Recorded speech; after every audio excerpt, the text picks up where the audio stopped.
So this is going to be a pretty short video. It's part of the fundamental theorem of calculus, and it's just the average value theorem. So you need to have already watched or understand about definite integration, which is basically the fundamental theorem of calculus, to be able to understand this video about the average value theorem. And what it says is if I have a graph, and it looks something like this maybe, I can find the average y value of all of these y values. And you can see that the average of all the y values would be somewhere about right here, maybe. Something about like this y value. And so you find the average of all the y values by assuming that maybe this is a rectangle. And so the integral from a to b, which would be the area under this green solid line, the integral from a to b of, let's say this is a function. So the average y value would be the area under this curve divided by the length of this amount, whatever b minus a is. Like if this was 0 and this was 8, 8 minus 0 is 8 units across here.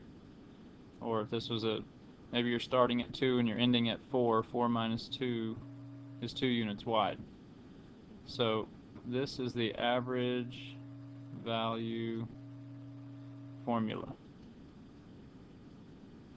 And it will tell you this y value right here.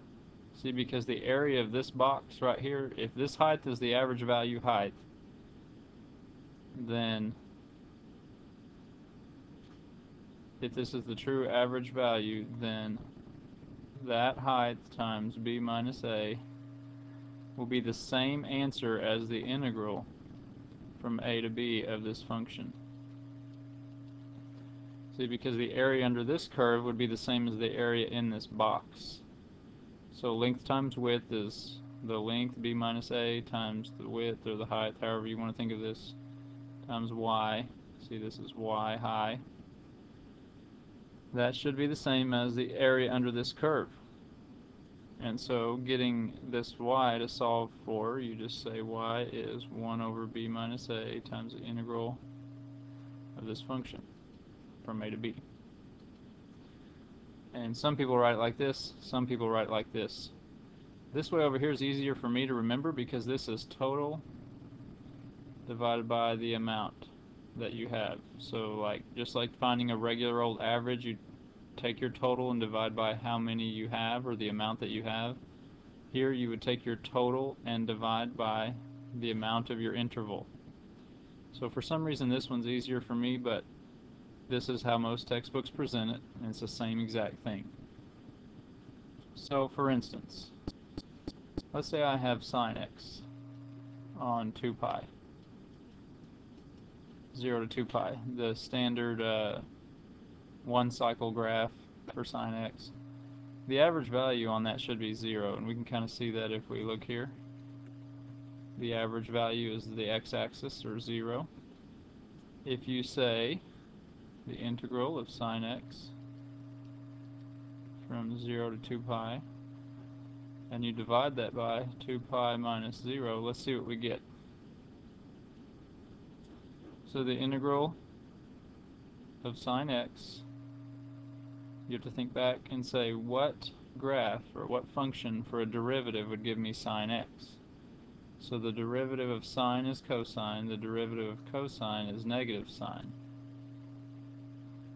That means that the derivative of negative cosine is positive sine.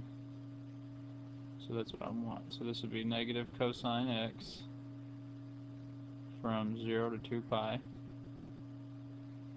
And I'm going to divide that by 2 pi minus 0.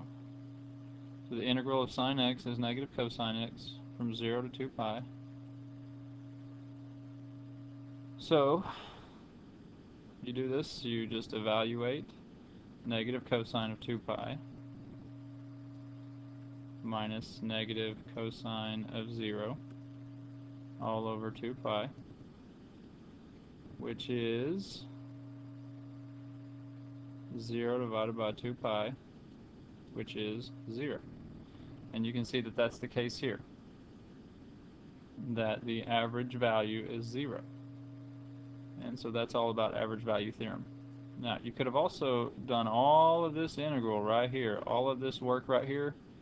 Think about it. This is symmetrical. This is positive area. This is the exact same amount of negative area. So the total integral will be 0. So that's another reason why this is all going to come out to 0. So that's the average value theorem, or in other words, the mean value theorem for integration.